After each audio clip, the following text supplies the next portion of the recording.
Jusqu'à aujourd'hui, le gazole était utilisé comme unique carburant pour les véhicules industriels. Quand un moteur thermique de véhicule fonctionne, camion, autocar ou autobus, il émet des particules fines, du dioxyde d'azote, des hydrocarbures, du monoxyde de carbone et du dioxyde de carbone. Ces rejets ont des conséquences sur notre santé et sur le climat. Dorénavant, nous devons donc faire face à deux défis, un défi sanitaire et un défi environnemental.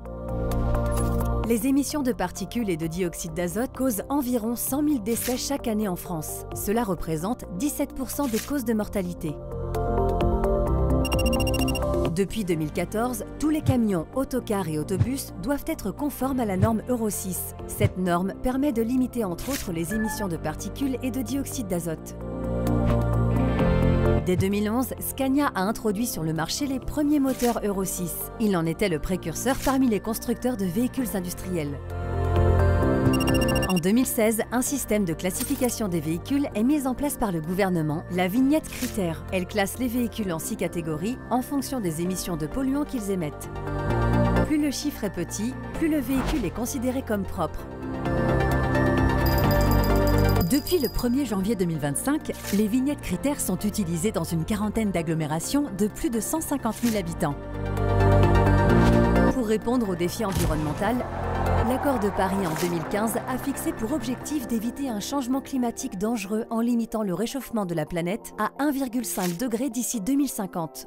C'est le dioxyde de carbone, aussi appelé CO2, qui est responsable du réchauffement climatique. Pour réduire les émissions de CO2, on peut agir de 3 manières différentes. Premièrement, par la maîtrise de l'efficacité énergétique en formant les conducteurs à la conduite économique, en optimisant les spécifications des véhicules et les programmes de maintenance en fonction de leurs activités. Deuxièmement, par le recours à des transports intelligents et sûrs en connectant les véhicules, en évitant autant que possible les transports à vide ou bien encore en optimisant les trajets grâce au géofencing.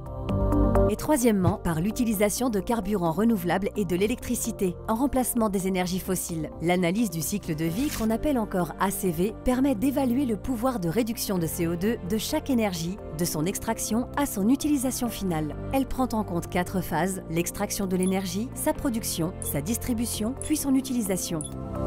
Aujourd'hui, la réglementation existante, comme par exemple la norme Vecto, ne prend en compte que les émissions de CO2 du réservoir à la roue. Dans son offre, Scania indique toujours le potentiel de réduction du puits à la roue, c'est-à-dire sur toute la chaîne des opérations, de la production d'énergie à son utilisation.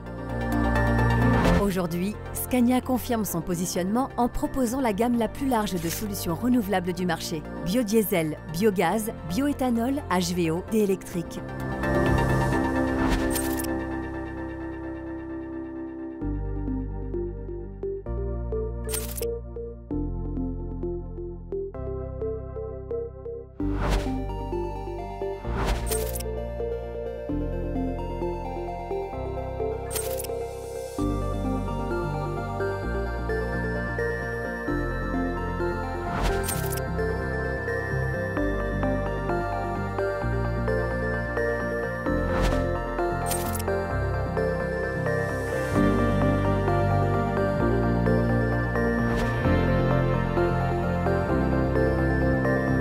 Pour lutter contre le réchauffement climatique, Scania s'engage ici et maintenant. N'attendez plus, prenez le CO2 Control.